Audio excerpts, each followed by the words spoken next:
स्वागत है दोस्तों आपके अपने चैनल ऑन स्टडी क्लास पर। मैं आज आप लोगों को मार्केटिंग का जो क्वेश्चन में जो सिलेबस ऐड हुआ उसके बारे में बताऊंगा। तो देखिए, ये जो है मार्केटिंग ऐड करने का मतलब आत्मनिर्भर बनाने से है। तो इसमें जो है मार्केटिंग के मूल जो सिद्धांत है उसके बारे में क्या कहा जा रहा है, किन किन लोगों ने क्या कहा है, उसके बारे में हम लोग थोड़ा सा यहाँ पर जानने की कोशिश करेंगे। तो चलिए स्टार्ट करते हैं। तो विपणन विचारधारा से आप क्या समझते हैं, ठीक है। यानी कि जो मार्केटिंग है उसके विचारधारा में जो जो व्यक्ति आए हुए हैं उसके बारे में आप क्या समझते हैं, इसके बारे में जानकारी लेते हैं। तो साधारणतः विपणन का अर्थ वस्तुओं के क्रय एवं विक्रय से लगाया जाता है। विपणन का क्या अर्थ होता है? क्रय और विक्रय। यानी कि मार्केटिंग क्या होता है? वहाँ पर क्रय होता है और विक्रय होता है। कोई खरीदता है तो कोई बेचता है। लेकिन विपणन विशेषज्ञ इसका अर्थ वस्तुओं के क्रय एवं विक्रय तक सीमित नहीं करते हैं, बल्कि क्रय एवं विक्रय पूर्व एवं पश्चात क्रियाओं को भी इसका एक अंग मानते हैं।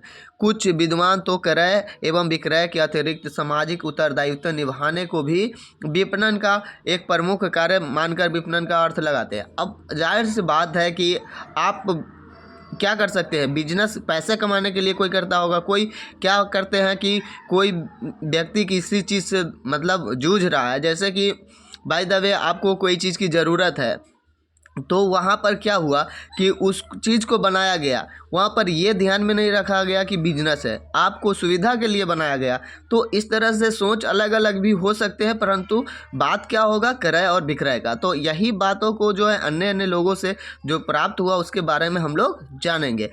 इस प्रकार विपणन का कोई सर्वमान्य अर्थ या परिभाषा नहीं है, अतः हमने अध्ययन की सुविधा के लिए विपणन के अर्थ की व्याख्या करने वाले विद्वानों को दो भाग में बांट दिए। क्या? पहला है पुरानी या संकीर्ण विचारधारा वाले, नई विचारधारा वाले। यानी कि आप समझ रहे हैं कि पुराने लोग होंगे, उनका विचारधारा दूसरा होगा, नए लोगों का विचारधारा दूसरा होगा, क्योंकि समय बदलता है। तो समझ रहे हैं ना, सारा चीज़ बदलेगा।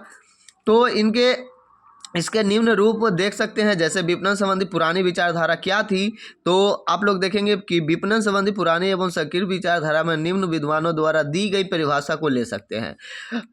पुराने जमाने की तो प्रोफेसर पाइल के मत में विपणन क्रय एवं विक्रय दोनों ही क्रिया सम्मिलित होती है। इसका अर्थ यह है कि विपणन में केवल क्रय एवं विक्रय क्रियाओं को ही अध्ययन किया जाता है, शेष अन्य क्रिया जैसे परिवहन, भंडार, वित्त व्यवस्था, जोखिम आदि विपणन का परिभाषा के अंतर्गत नहीं आते हैं। जबकि टाउसले, क्लार्क के अनुसार विपणन में हुए सभी प्रयत्न शामिल है जो वस्तुओं और सेवाओं के स्वामित्व हस्तांतरण को प्रभावित करते हैं और उनके भौतिक वितरण की व्यवस्था करते हैं। वस्तुओं और सेवाओं के स्वामित्व को बदलने में जो भी क्रिया होती है वे सब विपणन की परिभाषा के अंतर्गत आती है। साथ ही इस कार्य के लिए जो भौतिक वितरण का कार्य किया जाता है वो भी विपणन के अंतर्गत आता है। भौतिक वितरण से अर्थ वस्तुओं को एक स्थान से दूसरे स्थान पर भेजने एवं उनका संग्रह करने से है। कन्वर्स, ह्यूजी एवं मिचल की राय में विपणन में वे क्रिया शामिल हो जाती है जो वस्तु और सेवाओं को उत्पादन में उपभोग तक बहाव से संबंधित है। अमेरिकन मार्केटिंग एसोसिएशन की परिभाषा जो है स्मिथ ने भी इस प्रकार कहा है कि विपणन का अर्थ व्यापारिक क्रियाओं को पूरा करने से है। यह क्रिया वस्तुओं और सेवाओं को उत्पादन से उपभोक्ता या उपयोगकर्ता तक के बहाव के निर्देशित करती है। इन दोनों परिभाषाओं से यह अर्थ निकलता है कि वस्तुओं और सेवाओं को उत्पादन से उपभोक्ता तक पहुंचाने में जो क्रिया संपन्न की जाती है वे सब विपणन की परिभाषा के अंतर्गत आती है। बात वही है, परंतु घुमा फिरा करके कहेंगे वही बात मैं आपको पहले ही बता चुका हूँ कि सबका अलग अलग जो है सोच है। क्लियर? तो आपको याद क्या करना है कि इसमें जो जिनका विचार है उनको थोड़ा सा नाम को ध्यान में रखना है कि कौन से व्यक्ति ने क्या विचार प्रस्तुत किए हैं। जैसे कि यहाँ पर है एडवर्ड एवं डेविड के अनुसार विपणन क्या है, एक आर्थिक रीति है जिसके द्वारा वस्तु एवं सेवाओं को बदला जाता है। उनके मूल्य मुद्रा में तय किए जाते हैं।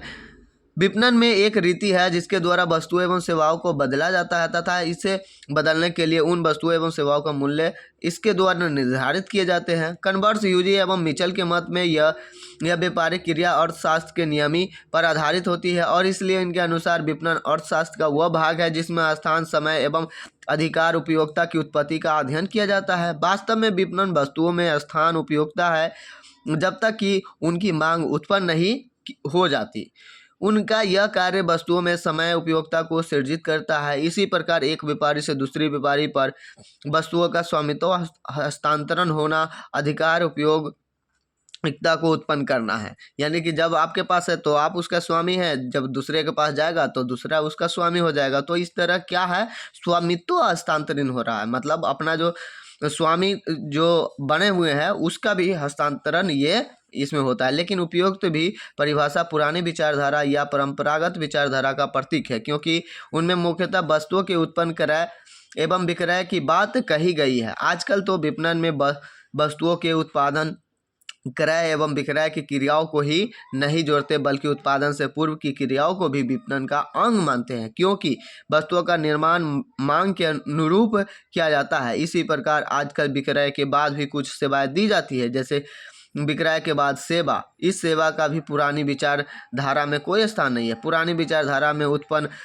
उत्पाद पर अधिक जोर दिया गया है और ये सभी परिभाषा वस्तु अभिमुखी है, जबकि आज उपभोक्ता की संतुष्टि पर अधिक बल दिया जाता है। बात तो सही है।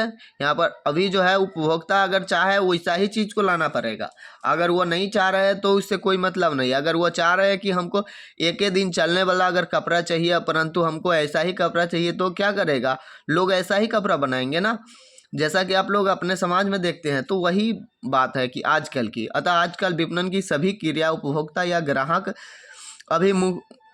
अभिमुखी मानी जाती है। यही नहीं, कुछ विद्वान तो और भी अधिक प्रगतिशील और वे उत्पादन, क्रय, विक्रय या विक्रय के बाद सेवा के उपरांत भी सामाजिक उत्तरदायित्व को भी विपणन का एक अंग मानकर विपणन की परिभाषा देते हैं। विपणन संबंधी नई और आधुनिक विचारधारा क्या है?